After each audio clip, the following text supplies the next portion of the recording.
जी हाँ, पहला सवाल जो इन्होंने किया कि साइंसी और जो है वो दुआओं के हवाले से किया कि हम दवा खाते हैं उसमें ज़रा ज़्यादा बिलीव होता है हमें कि इससे शिफा होगी, और जब दुआएं अज़कार करते हैं उसके ऊपर हमारा ज़्यादा बिलीव होता नहीं है। इस वजह से जो है आदमी जो है वो कभी नागा कर जाता है, सुस्ती कर जाता है।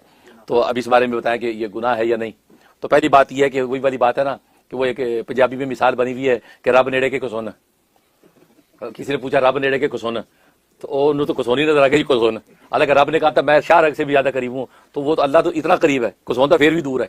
लेकिन इंसान मुशाहिदे का आदमी है, मुशाहिदे का बंदा है। जो मुशाहिदे में चीजें आती हैं, तजर्बे में चीजें आती हैं, उसका असर उसके कल्ब पे, ईकान पे ज्यादा पड़ता है। इंसान की नफ्सियात है? इसी का इस तरह कहते हैं कि अकल बड़ी के भैंस, अकल बड़ी के भैंस। अब जाहिर है कि मुशाहिदे का बंदा ये कहेगा अकल की डिबिया तो छोटी सी है यहाँ पे, और भैंस जनाब माशाल्लाह है 6 मन की भैंस, ये बल्कि आजकल तो 10 मन की भी होती है, तो 10-20 मन की भैंस है तो वो बड़ी नजर आएगी।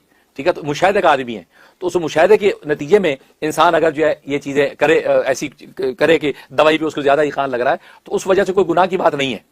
लेकिन ये तज़किया की जो मेहनत है वो तज़किया में इसी के लिए होती है, ला इलाहा इल्लल्लाह की जो ज़रबे लगाते हैं, ये ला इलाहा में नफी सी बात की होती है कि मुशाहिदे में जो कुछ नजर आ रहा है इसकी कोई हकीकत नहीं है, सब फैसले वहां से होते हैं। तो दवा खाएं आप, तो दवा के अंदर भी आप यही ईकान और यकीन रखें कि दवा इटसेल्फ कोई हैसियत नहीं रखती। हाँ, इस दवा में शिफा डालने वाला अल्लाह है, अल्लाह ने इसमें शिफा डाली, मैं ठीक हो गया।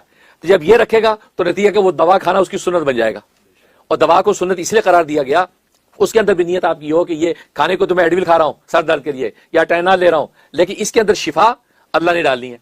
तभी हमारा ये अकीदा होता है कि डॉक्टर या तबीब या हकीम दवा देता है, शिफा नहीं देता, शिफा अल्लाह देता है। अगर आप ये कहें कि डॉक्टर साहब मुझे शिफा दे दें, तो ये शिर्क हो जाएगा। हम ये कहते हैं डॉक्टर साहब दवा दे दें, तो दवा उससे मांगेंगे, शिफा अल्लाह से मांगेंगे। ये मोमिन की शान है। तो ये दवा इस्तेमाल करना सुन्नत होगा, बल्कि काबिल अजर होगा। बल्कि इस पर तो उलमा ने लिखा है कि जो लोग दवा लेकर और ये अकीदा रखते हैं कि इसमें शिफा अल्लाह ने डाली है, ये तवक्कल का आला दर्जा है। तवक्कल का आला दर्जा है। एक तवक्कल है कि दवाई नहीं कर रहा, दवाई नहीं कर रहा कि जी अल्लाह भी खुद ही ठीक करेगा।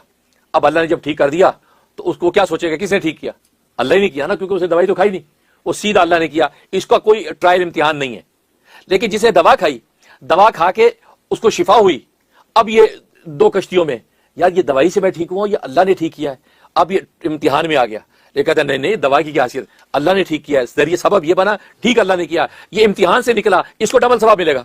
सुभान अल्लाह, सुभान। ये इम्तिहान के वक्त भी इसका ईमान मुतजलजल नहीं हुआ, हालांकि दवा सामने नजर आ रही है कि शिफा इसका के खाने के बाद हुई। उसने कहा यार दवा खाई है बेशक, लेकिन इसमें शिफा उसी ने डाली बेशक। यह तवक्कल का आला दर्जा है कि ये बंदा उस ट्रायल के अंदर से पास हो गया, टेस्ट में से निकल गया। पहले वाले के लिए कोई टेस्ट ही नहीं है, वो तो डायरेक्ट अल्लाह ने किया, इसलिए फरमाया। तो लिहाजा मुशाहिदे का चूंकि बंदा है, इसलिए बंदे को ऐसा फील होता है, तो और अज़कार में सुस्ती कर जाता है कि अच्छा देखेंगे। लेकिन यह कि तज़किये से मकसूद यही होता है कि इंसान यही ईकान अपने अंदर पैदा करे कि दवा हम करेंगे, शिफा अल्लाह देंगे, खाना हम खाएंगे, भूख अल्लाह मिटाएंगे, पानी हम पिएंगे, प्यास अल्लाह मिटाएंगे, क्योंकि इन चीजों के अंदर इरसाल कोई ताकत नहीं है। इसलिए पढ़ते हैं ला हौला वला कुव्वता इल्ला बिल्लाह।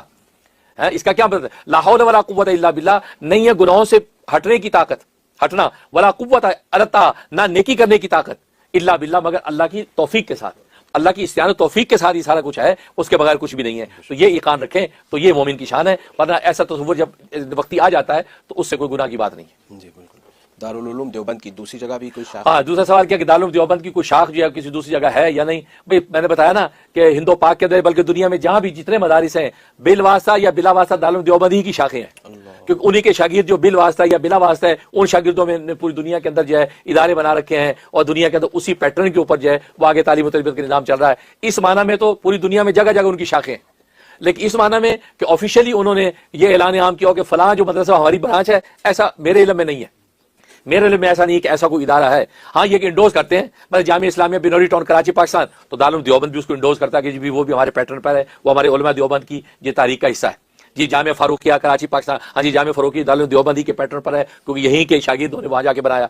दारुल उलूम कराची है पाकिस्तान के अंदर, कराची में, वो जी ठीक है जो हमारे, तो इस तरह इंडोज तो करते हैं, लेकिन ऑफिशियली उन्होंने ये ऐलान किया कि ये हमारी शाख है, ब्रांच है, तो ऐसा मेरे इल्म में नहीं है। तो लेकिन यह कि वैसे मैंने बताया अनऑफिशियली पूरी दुनिया के अंदर उनकी ब्रांचें। माशाअल्लाह, जज़ाकल्लाह खैर।